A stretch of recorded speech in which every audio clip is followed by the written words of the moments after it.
معزز سامعین کرام اور اسٹیج پر بیٹھے علماء اعظام،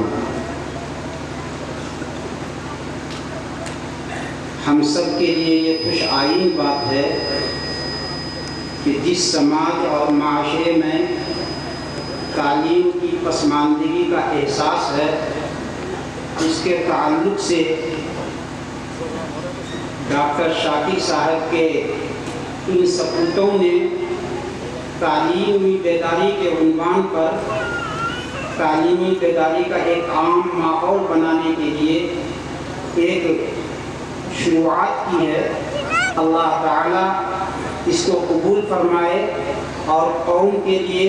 اور خاص طور سے بدرخواہ کے لیے اس کو نافع بنائے۔ آپ کے سامنے میں نے ایک حدیث پڑھی، ابھی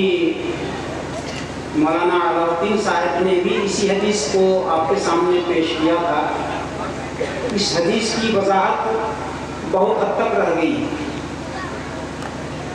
اس تعلق سے تھوڑی دیر میں اس حدیث کے اوپر وضاحت کر دوں۔ یہ طلب العلم فریضۃ علی کل مسلم کا جو مفہوم ہے، یہ ہرگز نہیں کہ ہر آدمی عالم بن جائے، مفتی بن جائے، ہر آدمی حافظ بن جائے، ہر آدمی بس اسی علم میں مشغول رہے، ایسا ہرگز نہیں، بلکہ اسلام اس چیز کے ساتھ اپنے ماننے والوں کو پابند نہیں کرتا ہے۔ جس چیز سے اسلام پابند کرتا ہے اس کی طرف میں آپ حضرات کی توجہ کو مبذول کرنا چاہوں گا۔ اسلام کی تعلیم اور اس حدیث کا مفہوم یہ ہے کہ ہر انسان، خواہ وہ کسی بھی ڈپارٹمنٹ ہو، ڈاکٹر کی لائن میں ہو، بزنس کی لائن میں ہو، یا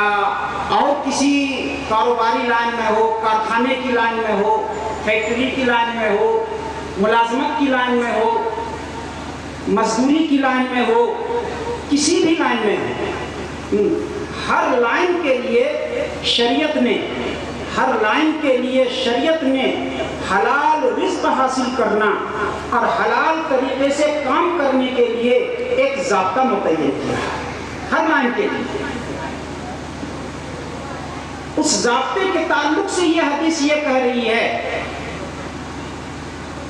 کہ کسی ڈپارٹمنٹ اگر ہے تو اس ڈپارٹمنٹ جتنی مقدار سے وہ اپنے آپ کو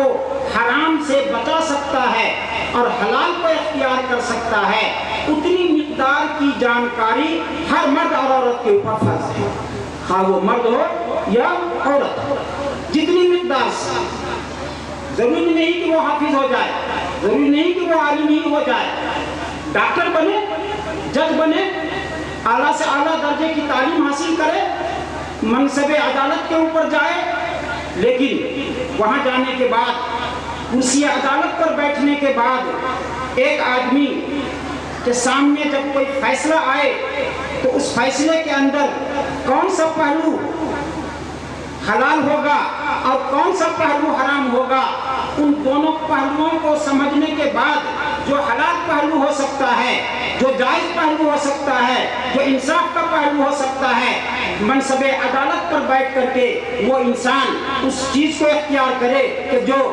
حلال طریقے کا فیصلہ ہو، جو صحیح طریقے کا فیصلہ ہو، جس میں ظلم نہ ہو، نا انصافی نہ ہو، اس فیصلے کو وہ کرے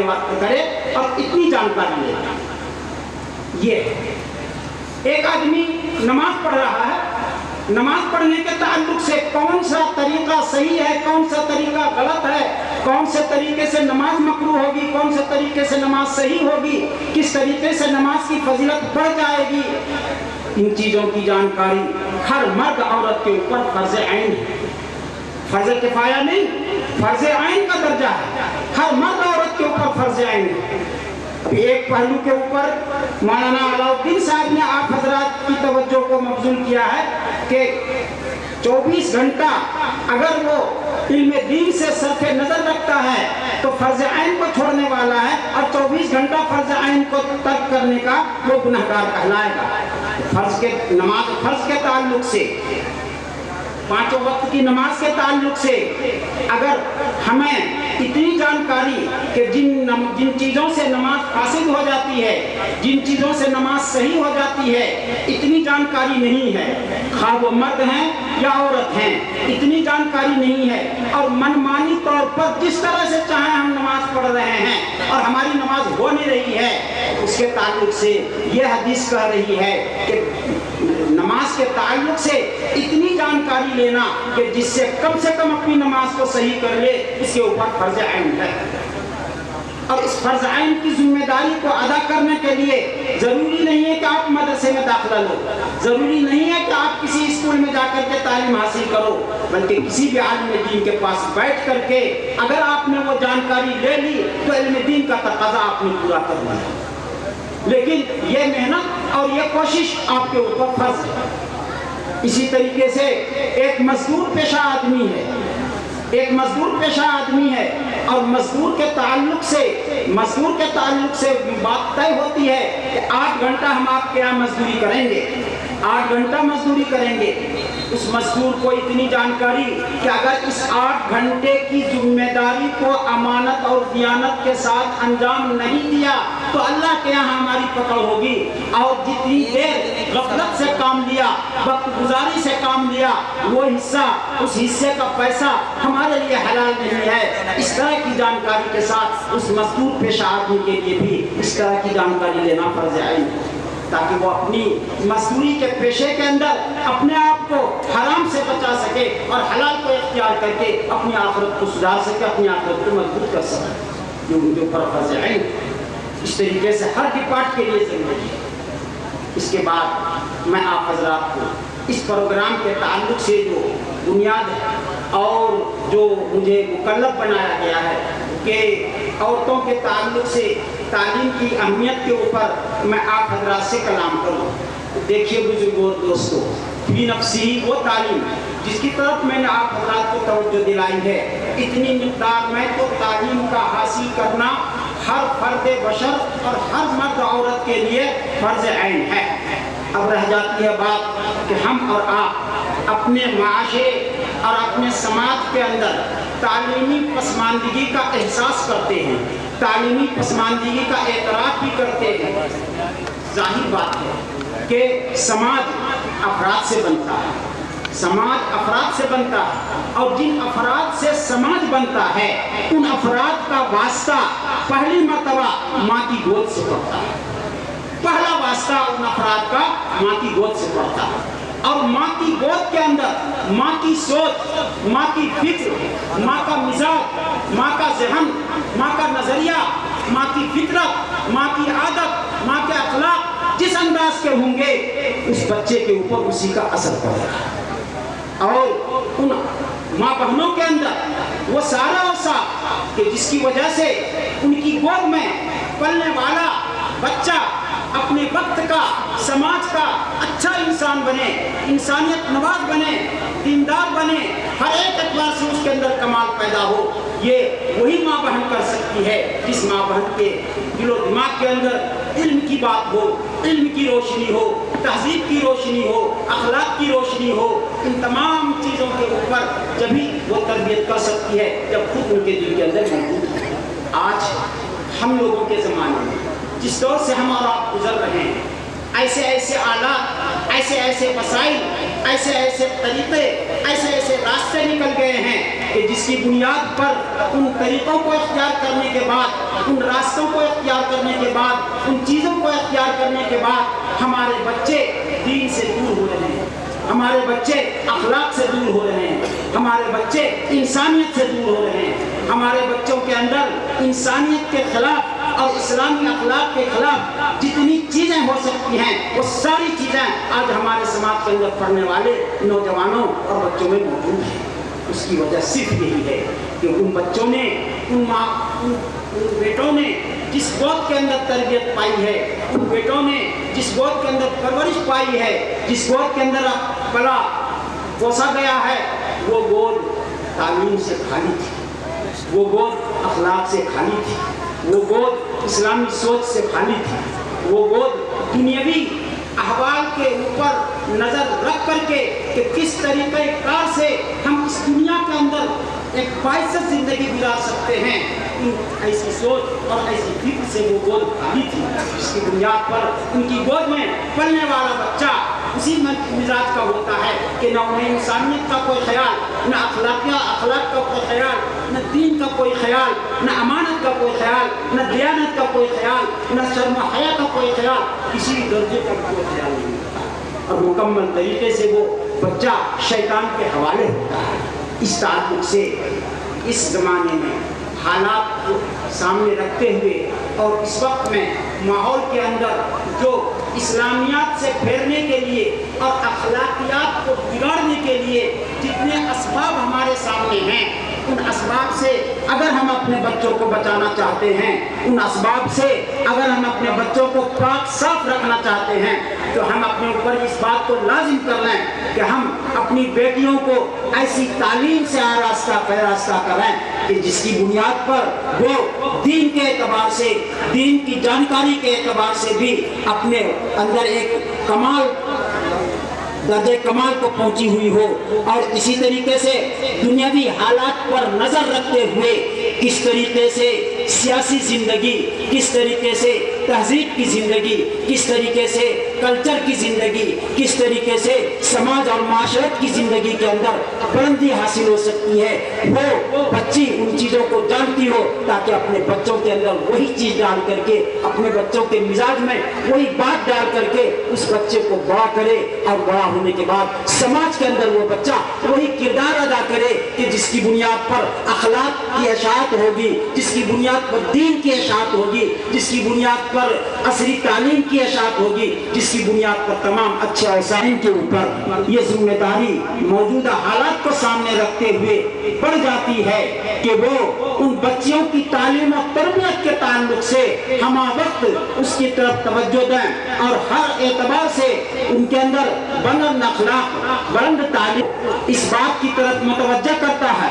आपकी ज़मीर को इस बात की तरफ भिजोड़ता है कि आप अपने घर के अंदर पैदा होने वाले बच्चों के ऊपर मौजूदा हालात को सामने रखते हुए, मौजूदा हालात के ज़हर आलूद फिजाओं को सामने रखते हुए उन बच्चियों के ऊपर तरस खाएं और गैर ज़रूरी चीज़ों के अंदर जो अपनी गाड़ी कमाई का पैसा खर्च करते हो, वो गाड़ी कमाई का पैसा उन बच्चियों के अंदर वो अखलाक, वो तालीम और वो सारी खूबियाँ पैदा करने की फिक्र करें जिसकी बुनियाद पर आगे चल करके वो इस्लामियात के एतबार से और हर एक एतबार से अपने समाज के अंदर एक बुलंद मकाम को पा सके और अपने बच्चों को भी बुलंद मकाम की तरफ ले जा सके। ये हमारे वालिदैन की जिम्मेदारी है।